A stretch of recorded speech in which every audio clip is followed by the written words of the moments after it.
અમે ઈચ્છીએ છીએ કે આ નિષ્ઠુર નિર્દયી સરકાર જે છે જે પીડિતોના મુદ્દા નથી સમજતી એની સંવેદના જાગે। પીડિત પરિવારોની માગણી બહુ સ્પષ્ટ છે કે એમણે એમના સ્વજનો અને સંતાનો ગુમાવ્યા છે। જોડાઈ અને યાત્રાને સફળ બનાવવા માટેના પ્રયત્નો કરેલ છે। ગુજરાત કોંગ્રેસ ન્યાયયાત્રા અમદાવાદ પહોંચી, ભાજપના પાપનો ગળો કોંગ્રેસે સાથે રાખ્યો। 9 ઓગસ્ટથી મોરબીથી શરૂ થઈ હતી કોંગ્રેસની ન્યાયયાત્રાનો સરખેજ રેલવે ક્રોસિંગથી પ્રારંભ કરાયો।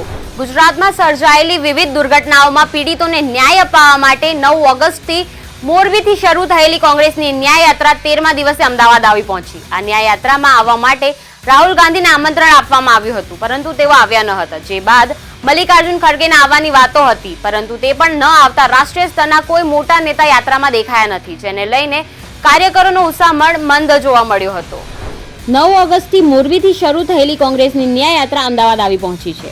આ ન્યાયયાત્રાનું અગાઉ ગાંધીનગરમાં સમાપન કરવાનું નક્કી કરાયું હતું, જોકે હવે ગાંધીનગરને બદલે અમદાવાદમાં જ યાત્રાનું સમાપન થશે। 13મા દિવસે કોંગ્રેસની ન્યાયયાત્રાનો અમદાવાદમાં સરખેજ રેલવે ક્રોસિંગથી પ્રારંભ કરાયો હતો, જે વાસના એપીએમસી થઈ કોંગ્રેસના કાર્યાલય રાજીવ ગાંધી ભવન પહોંચી હતી।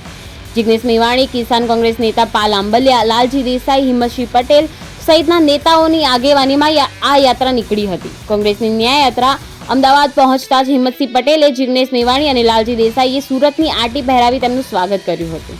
આ દરમિયાન હિંમતસિંહ પટેલે ગુજરાતમાં બનેલી દુર્ઘટનાઓ અંગે સરકારની કામગીરી સામે સવાલ પણ ઉઠાવ્યા હતા। તેમણે જણાવ્યું, ગુજરાતમાં છેલ્લા કેટલાય વર્ષોથી લોકો ન્યાય માટે ઝંખી રહ્યા છે। લોકોને, ખેડૂતોને ન્યાય નથી મળી રહ્યો, યુવાનો બેરોજગારીનો સામનો પણ કરી રહ્યા છે। આ તમામ સળગતા મુદ્દાઓ સામે ગુજરાત કોંગ્રેસ પૂરી તાકાત સાથે લડશે અને લોકોને ન્યાય ન મળે ત્યાં સુધી કોંગ્રેસનો સંઘર્ષ શરૂ રહેશે।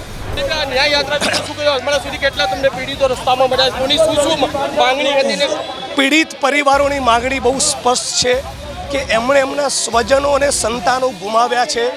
ફરી ગુજરાતમાં આવી ઘટના ન બને એ સુનિશ્ચિત કરવું હોય તો જેટલા પણ મોટા મગરમચ્છ ભાજપના આમાં ઇન્વોલ્ડ છે એ તમામ મોટા મગરમચ્છોની ધરપકડ થવી જોઈએ, ફાસ્ટ ટ્રેક કોર્ટમાં કેસ ચાલવો જોઈએ અને પીડિતોને 1 કરોડનું વળતર મળવું જોઈએ।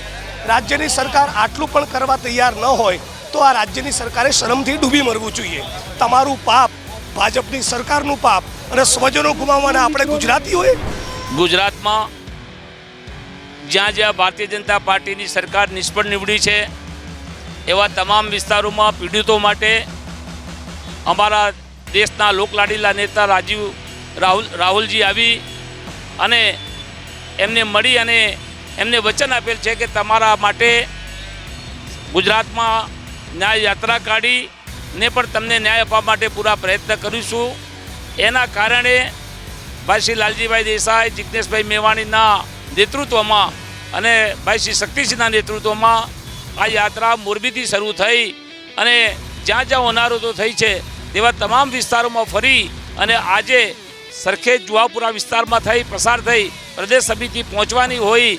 અમે લોકોએ અહીંયા ન્યાયયાત્રાનું સન્માન કરવા માટે અને ગુજરાતની પબ્લિકને ખબર થાય કે કોંગ્રેસ પાર્ટી ગુજરાતના નાગરિકો માટે જાગૃત છે અને અમના વડા રાહુલજી સાથે સતત સંપર્કમાં છે અને ગુજરાતી પ્રજાને જે અન્યાય થયો છે એને ન્યાય અપાવવા માટે પૂરા પ્રયત્ન કરવાના છીએ અને કરીશું એ જ અભ્યર્થના। જે રીતે મોરબીથી 9 ઓગસ્ટે નીકળી છે, આ 9 ઓગસ્ટે મોરબીની ક્રાંતિ સભા કરીને નીકળેલી યાત્રા રાજકોટ પહોંચીને સંવેદના સભા થઈ। અમારા માન્ય શક્તિભાઈ, અમિતભાઈ, અમીબેનથી લઈ દિગ્વિજયસિંહજી, મુકુલજી, બધા જ લોકો, અમારા સચિન રાવજી, આ બધા લોકો યાત્રા દરમિયાન જોડાયા। રાજકોટમાં સંવેદના સભા અમે ઈચ્છીએ છીએ કે આ નિષ્ઠુર નિર્દયી સરકાર જે છે જે પીડિતોના મુદ્દા નથી સમજતી એની સંવેદના જાગે, એ સંવેદના સભા કરી। આજે અમે ગાંધી આશ્રમમાં સાંજે 5:30 વાગે પ્રાર્થના સભા કરીને પ્રાર્થના કરશું અને કહેશું કે સબકો સંમતિ દે ભગવાન, અને કોઈક રીતે એમના હૃદયમાં રામ જાગે અને એમ કે પીડિત પરિવારો જે ગુમાવ્યું છે એને ન્યાય મળવો જોઈએ, દોષિતોને સજા મળવી જોઈએ। આ પીડિત પરિવાર એટલે માત્ર મોરબી, હરણી, તક્ષશિલા અને ટીઆરપીના જ પીડિત પરિવારો નહીં, આ ગુજરાતમાં અનેક પીડિત પરિવારો છે। ક્યાંક માલધારીઓ એના પોતાની ગાયોને અહીંયા અમદાવાદ અને સુરતથી લઈને અનેક જગ્યાએ અત્યારે પ્લાસ્ટિક ખાઈ રહી છે, ક્યાંક ગૌચરો નેતાઓ ખાઈ રહ્યા છે, ક્યાંક અધિકારીઓ ખાઈ રહ્યા છે, ક્યાંક નદી અને નાળા જે છે એ સરકાર વેચી રહી છે।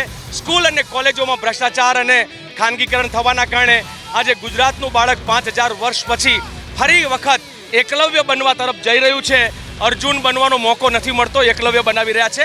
આ બધાની સામેની લડાઈ છે. બીજું, અમારા મિત્રો લગાતાર જે નારાઓ બોલે છે કે ગુજરાતમાં બેન દીકરીઓ પર બળાત્કાર થાય, આજે છાપામાં વાંચ્યું ભારતીય જનતા પાર્ટીના નેતાઓએ બળાત્કારમાં બહુમતી મેળવી લીધી છે. 54% કરતાં વધારે બહુમતી સાથે બળાત્કારમાં પણ ભારતીય જનતા પાર્ટી આજે આગળ વધી છે. ત્યારે આ બેન બેટીઓનો અવાજ, ગુજરાતના બેરોજગારનો અવાજ, ગુજરાતના પીડિતોનો અવાજ તરીકે આ ન્યાય યાત્રા લઈને નીકળ્યા છીએ.